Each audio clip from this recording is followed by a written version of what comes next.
And I said, oh no, please don't tell me that is what I think it is. They said, yeah, it's exactly what you think it is, pal.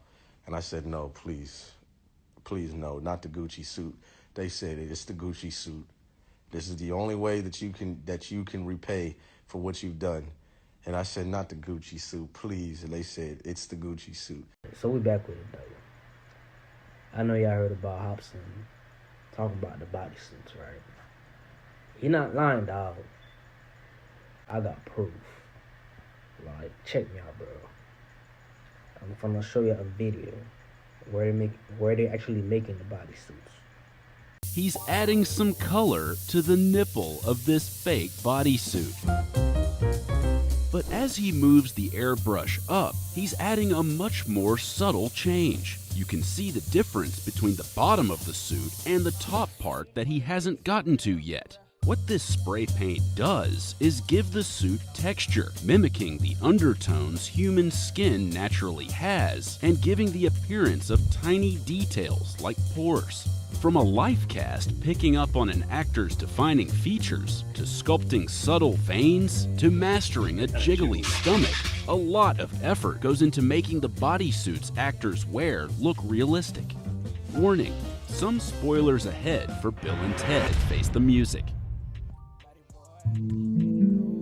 Bodysuits let actors go through physical transformations that they couldn't easily make on their own, from gaining weight to gaining muscle to being pregnant.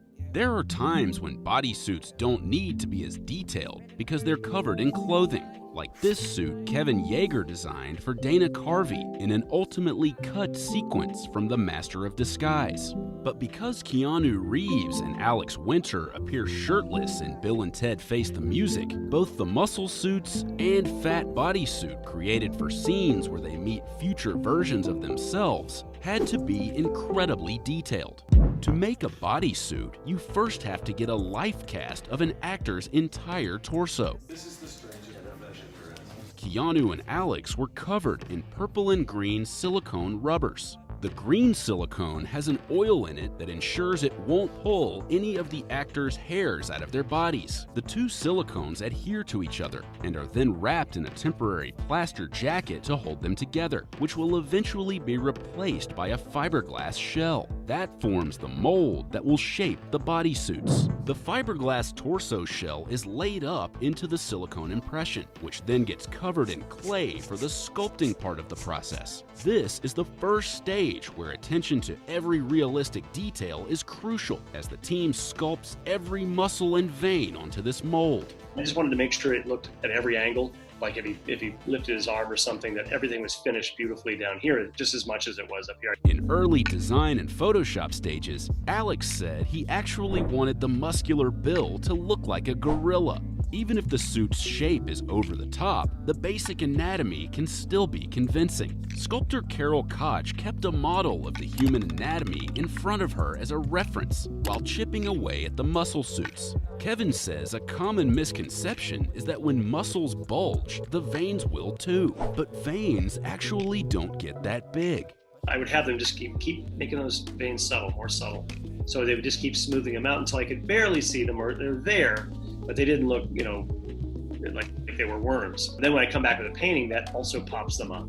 So that the combination of a nice sculpture with paint is what makes them look real. Once they've sculpted the shape of the bodysuits with all their details in clay, they make a mold of the clay suit using a thicker silicone, combine the life-cast torso shell, and then inject foam latex into it. The outer layer of foam is removed and replaced with a skin-colored layer of silicone. What about silicone makes it the right material for human skin? Well, foam wrinkles easily, and silicone can soften those wrinkles. But more importantly, Kevin says, silicone absorbs light the same way human skin does, which goes a long way towards making the suits look real. But it isn't until after the suit is sealed and injected with yet more silicone that Kevin can start to paint details on the skin, as plain foam doesn't look very convincing as an outer skin layer. The next thing to nail was skin tone. When trying to nail the color palette of the actor's skin, Kevin started with lighter shades to match Keanu and Alex's complexions. But the prison scene in Face the Music was shot in New Orleans during July, when temperatures reached nearly 100 degrees Fahrenheit, and the scene with the muscle suits was shot in a prison yard, so Kevin knew the actors would be spending a lot of time in the sun. So to compensate, he made the suits a shade darker than their normal skin tone. Or, as Kevin says, he gave the suits a suntan, which gets to an important point. Color makes a big difference in making the skin look real. Take a look at the muscle suits during a nearly completed stage. The abs pop out not just because of how they're sculpted, but because of how they're colored. The team used an unexpected color combination of red and green paint underneath and around each ab. It's those kinds of surprising details in human skin that only an artist can detect. Let's go back into that blank area of the muscle suit he colored in with an airbrush. Kevin says there's always some red in a person's skin, so he starts with that red base and then adds shades of green and blue, other colors he's observed in the skin. I use a very tiny little spray, so it only maybe puts out a 1/16 of an inch, a band of color. I do this thing that for some reason I call it wobbly hand, and I just kind of create a kind of wobble, and I also go in and out. So I'm constantly moving my hand like this, and then I'm going in and out, to the thing. It causes little dots, causes little veins, a little breakup. While that is happening, the left nipple doesn't fully pass until a pinkish brown coat gets sprayed on it. The muscle suits were smooth and hairless to mimic bodybuilders, but Keanu's fat suit had hair. Adding hair to a suit makes it easier to hide skin details, but each hair has to look real, from how it curls to the growth pattern. Kevin punched at least 300 individual hairs into the stomach and chest of Keanu's fake paunch. He made sure to make the hair thicker and heavier as it went down the chest towards the groin. Kevin's work isn't only about painting splotches and punching hairs. You can't have a bodysuit that just looks realistic. It also has to move like a real body. The foam latex beneath the layer of skin-like silicone helps the actors move comfortably. A fat suit like the one Kevin made for Keanu needs to bounce and jiggle naturally. You can see that as Keanu's stomach pops out of his shirt during this shot in the film. So, how do you make it move while also giving it some weight? The classic technique? Stuffing the suit with dry lentils.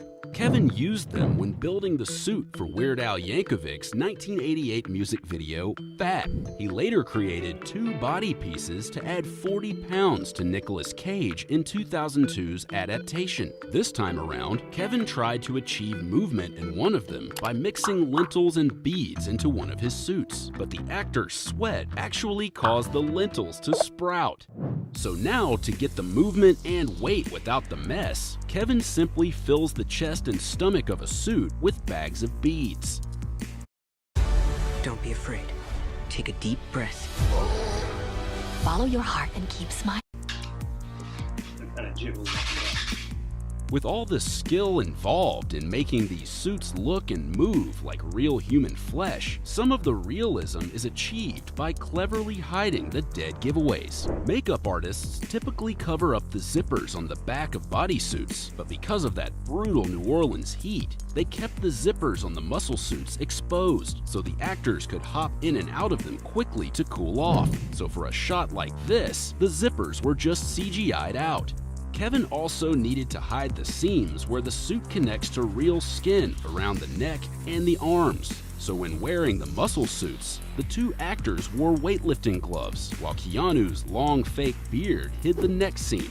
You will also notice Keanu wearing 2 necklaces in the shots where he has a bigger belly. The lower one was glued down to hide the straps that held the suit up above the chest. For one final touch of realism, Kevin applied a water and glycerin mix to Keanu and Alex's prison bodysuits to give off a persuasively sweaty look. All that effort, from punching hundreds of hairs to wearing a 20 to 25 pound suit in punishing heat, created something realistic, not just for the viewer, but also the actor. Alex Winter liked to have all that weight because it helped him in his acting, to have enough girth on him to kind of perform better. He was happy with that.